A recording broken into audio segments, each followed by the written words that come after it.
कोई दीवाना कहता है, कोई पागल समझता है, मगर धरती की बेचैनी को बस बादल समझता है। तू मुझसे दूर कैसी है, मैं तुझसे दूर कैसा हूँ, ये तेरा दिल समझता है या मेरा दिल समझता है। चलो बाबू, आज का नया टॉपिक है प्रकाश के परावर्तन एवं अपवर्तन के महत्वपूर्ण प्रश्न। जो भी महत्वपूर्ण प्रश्न है ना बाबू, उसको हम आज करा देंगे। ये तो अभी फर्स्ट वीडियो है, अभी 10 क्वेश्चन यहाँ पर लिखे गए हैं और 10 क्वेश्चन कराने के बाद अभी नेक्स्ट वीडियो आएगा, उसमें भी 10 क्वेश्चन अप्रॉक्स 20-25 क्वेश्चन है, इसको मैं करा दूंगा। ठीक है, तो आते हैं अपने टॉपिक पे, देखते हैं क्वेश्चन क्या है। ठीक है, आओ। अब बाबू देखो, पहला क्वेश्चन ये है कि समतल दर्पण की फोकस दूरी है। इसका मतलब ये है कि हमसे पूछा जा रहा है जो समतल दर्पण नहीं होता, जो हम शीशा देख ही हो, जो शीशा में देखते हैं हम लोग, ठीक है, उसका पूछ रहा है फोकस दूरी कितना होता है। तो उसका फोकस दूरी बाबू एकदम से ध्यान से सुन लो कि उसका फोकस दूरी अनंत होता है। उसका फोकस दूरी अनंत हो, यही ऑप्शन आपका सही है। इसमें शून्य दिया है, इसमें अनंत दिया है, ये 25 सेंटीमीटर, ये -25 सेंटीमीटर। इस चारों ऑप्शन में से अनंत सही है, क्योंकि बाबू हम क्या करते हैं, शीशा में से जितना दूरी जा सकते हैं उतना दूरी तक उसमें प्रतिबिंब बनता रहेगा। ठीक है, इसलिए उसका क्या होगा, फोकस दूरी अनंत तक बनता जाता है। ठीक, और इसमें एक ऑप्शन दिया, अच्छा आपको याद आ गया कि ये 25 सेंटीमीटर दिया है। ये 25 सेंटीमीटर भी एक चीज होता है, एक चीज का कि कहा जाता है कि निकट दृष्टि के लिए न्यूनतम दूरी क्या होता है। मतलब कि एक पास की वस्तु को कोनो चीज के देखे बदे सबसे लगे का देखने के लिए, सबसे लगे का देखने के लिए हम क्या कर देंगे, कितना दूरी तक हमको एकदम लगे का दिखाई देगा। तो एक बाबू एकदम ध्यान देना कि 25 सेंटीमीटर अगर पास करेगा ना तो हमारे एकदम स्वस्थ आंख से एकदम साफ साफ देखा जा सकता है। ठीक है बाबू, तो इसके आगे देखते हैं नेक्स्ट क्वेश्चन क्या है। समतल दर्पण द्वारा निर्मित प्रतिबिंब की आवर्धन होती है। आवर्धन का मतलब क्या होता है? आवर्धन बाबू, आवर्धन का मतलब सीधे सीधे है कि आपके प्रतिबिंब की लंबाई, जिसे हम v से डिनोट करते हैं, और वस्तु की लंबाई जिसे हम u से डिनोट करते हैं, इसी का जब डिवाइड करते हैं वही हमारा क्या होता है, आवर्धन क्षमता। यही हमारा होता है आवर्धन क्षमता। प्रतिबिंब की लंबाई कहाँ बनती है? प्रतिबिंब की लंबाई हमेशा क्या करते हैं कि ये पीछे बनता है। ठीक है बाबू, पीछे बनता है, कहना मतलब अगर समतल दर्पण है तो समतल दर्पण के पीछे बनता है, तो इसलिए उसमें तो भी ले लेंगे प्लस में। उसमें क्या लेंगे? भी प्लस में।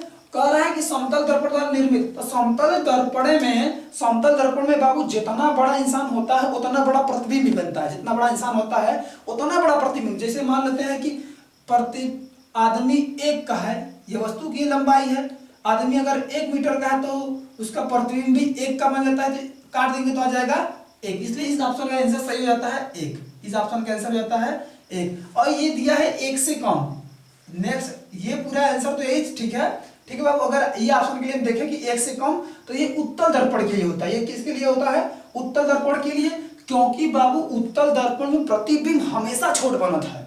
हमेशा क्या बना था? प्रतिबिंब छोट बना था। ये गाड़ियां में प्रतिबिंब वो लगा रहता है, उत्तल दर्पण जी गाड़ी में लगा रहता है, जो टरक उरक रहता है उसमें लगा रहता है कि पीछे का बड़ बड़ सामान लोग इतना बड़ा बड़ा टरक उरक एकदम छोटे में दिखा देता है। ठीक, तो प्रतिबिंब उसमें छोट बना था, तो प्रतिबिंब छोटा बन जाएगा, वस्तु से छोटा बन जाएगा, तो डिवाइड करेंगे तो हमेशा 1 से कम आएगा। 1 से क्या आ जाएगा?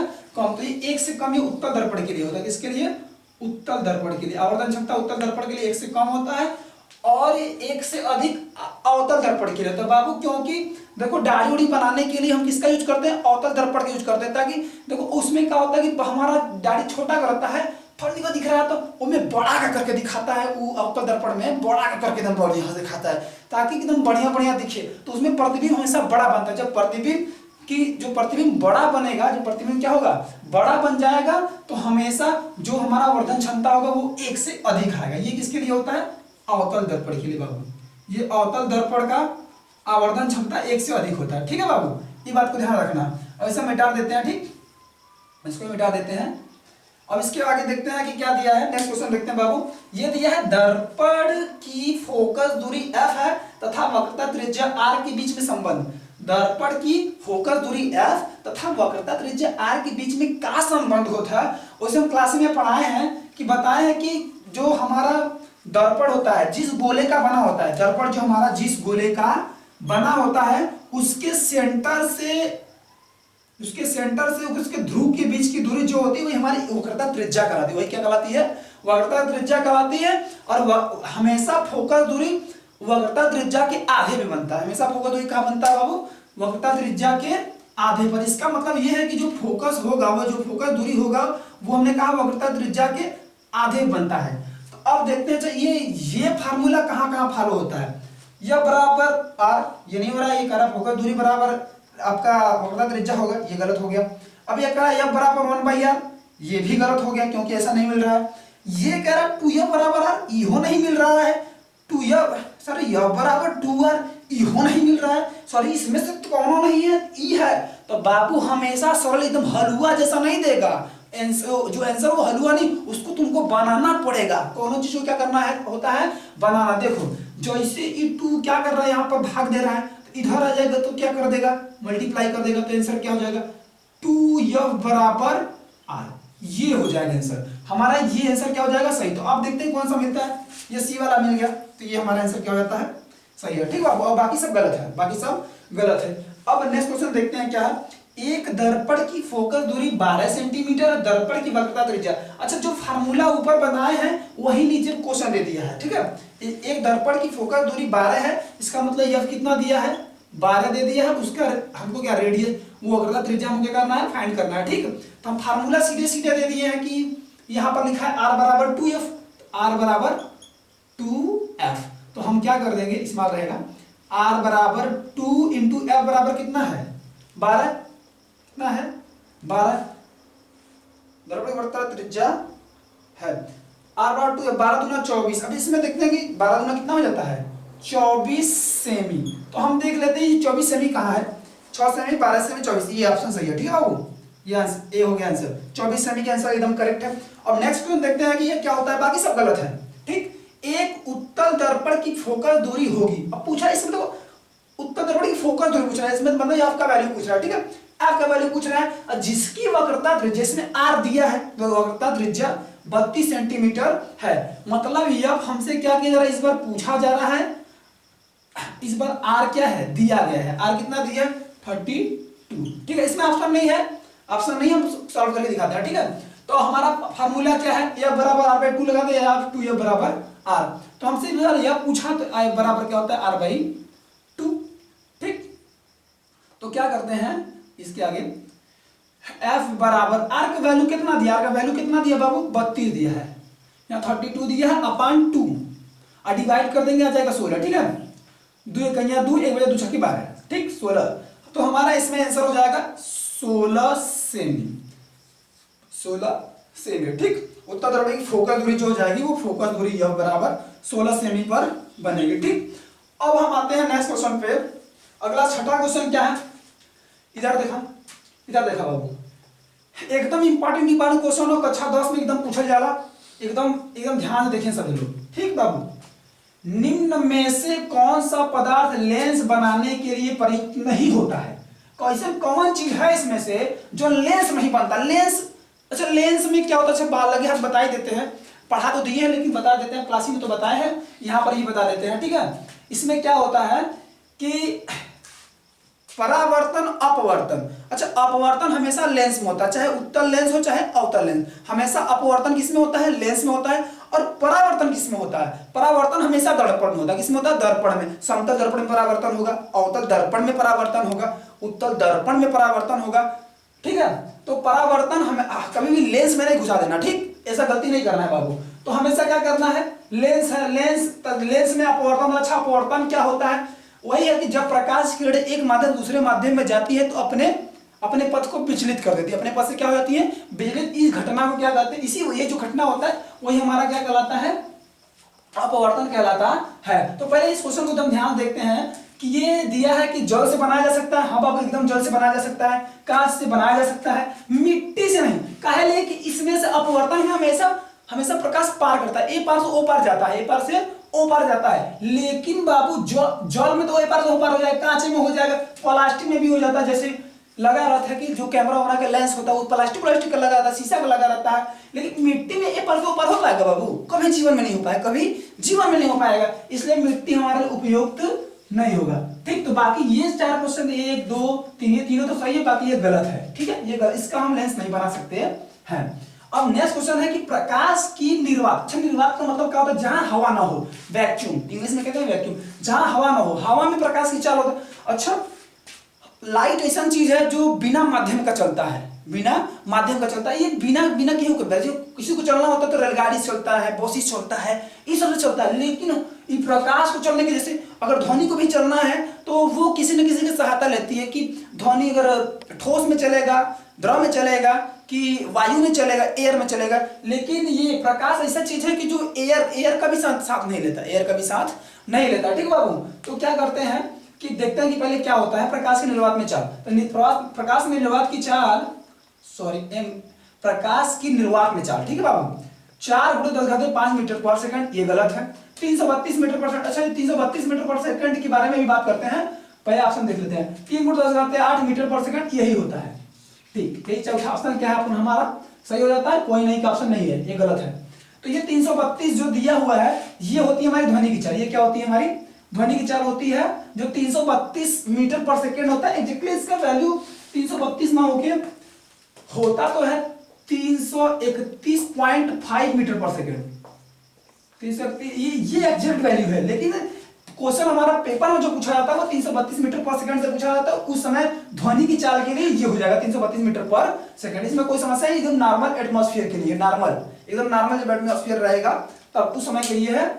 अब नेक्स्ट क्वेश्चन क्या है देखते हैं कि ये दिया है 8वां क्वेश्चन है कि दृश्य प्रकाश का तरंग दैर्घ्य कितना होता है? जो हम जौन प्रकाश हम देख सकते हैं, जौन प्रकाश के देख सकते हैं, बैनी आह पिनाला, बैनी आह पिनाला, ये सब ये कलर होता है। ठीक है, ये 7 कलर हैं, हम उसको देख लेते हैं। ठीक है, अब देखते हैं कि किस रेंज के कलर को हम आंख से देख सकते हैं। ठीक है, तो 3900 एंगस्ट्रॉम से 7800 एंगस्ट्रॉम के बीच का, 4000 एंगस्ट्रॉम से 5000 एंगस्ट्रॉम से के बीच का देख पाते हैं कि नहीं देख पाते हैं। और ये दिया 2000 एंगस्ट्रॉम से 8000 एंगस्ट्रॉम, और ये दिया है सभी सब रेंज का देख सकते हैं। नहीं बाबू, सब रेंज का नहीं देख सकते। इसमें से ऑप्शन 1 2 सही है, 1 का 2 सही है। और वो ऑप्शन कौन है?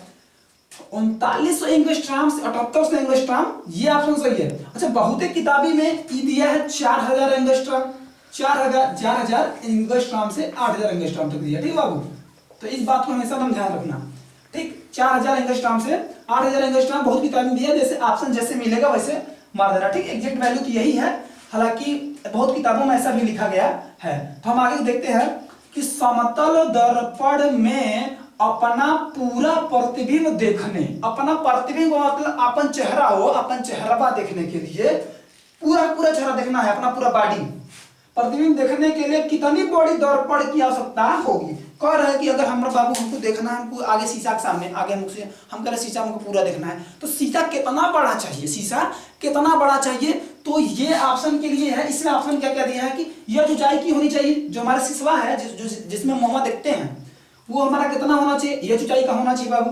चाहे 2h ऊंचाई का कह रहा है कि जितना बड़ा हम हैं उसका दुगना ऊंचाई का शीशा होना चाहिए, ये कह रहा है। और ये कह रहा है हमारे ऊंचाई का आधा होना चाहिए, हमारे ऊंचाई का आधा होना चाहिए। और ये दिया इनमें से कोई नहीं। तो बाबू एकदम ध्यान से क्वेश्चन देख लो कि यह ऊंचाई का मतलब है कि हमारे बराबर रहे चाहिए। तो एकदम समतल दर्पण में एकदम क्लियर ये हो जाओ कि अगर हमको अपना पूरा का पूरा शरीर अगर किसी में देखना है, किसी दर्पण में, किसी दर्पण का मतलब समतल दर्पण में अगर देखना है तो हमें कम से कम अपने के आधे ऊंचाई का दर्पण हमको क्या चाहिए। तो इसमें दिया है ऑप्शन क्या? h/2। यही तो हमारा आंसर क्या हो जाता है? सही। यही हमारा आंसर क्या होता है? यही हमारा आंसर एकदम राइट है बाबू कि अगर हम अपने का आधा अगर समतल दर्पण ले लिए तो क्या हो जाएगा कि उसमें हम अपना पूरा शरीर देख सकते हैं। ठीक, अच्छा 10वां क्वेश्चन दे दिया। अच्छा, इसको बात को हम पढ़ाए भी हैं, एकदम क्वेश्चन में आ गया है। ऐसा क्वेश्चन पूछा जाता है, कक्षा 10 का इंपॉर्टेंट क्वेश्चन है और बहुत क्वेश्चन है पूछा जाता है। बड़े बड़े कॉम्पिटिटिव एग्जाम में भी ये सब सारे क्वेश्चन पूछे जा सकते हैं। एकदम आराम से एकदम कंसंट्रेट होकर देखना। ठीक बाबू, अगला 10वां क्वेश्चन है कि अभिसारी किरण पुंज है। अभिसारी किरण, तो ये जो ए दिया है, ये बी दिया है, ये सी दिया है, इसमें से हमको छांटना है कि अभिसारी कौन है, कौन? अभिसारी। तो अभिसारी का वो है जो परिभाषा है, वो कहता है कि जब प्रकाश की किरणें एक बिंदु पर आती हुई प्रतीत होती हैं, जब प्रकाश किरण एक बिंदु पर आती हुई प्रतीत होती है तो उसे क्या कहते हैं? अभिसारी किरण पुंज, उसे कहते हैं अभिसारी किरण। अच्छा आप देखते हैं बाबू कौन हो रहा है? अच्छा ये तो जा रही है, ये तो जा रही है। अच्छा क्लासी में हम पिछला वीडियो में बताए हैं कि जैसे हम कलसिया में गिर गए थे, हम अरे सड़की में जा रहे थे, एक धक्का मार दी थी हमको, तो हम गिर गए थे।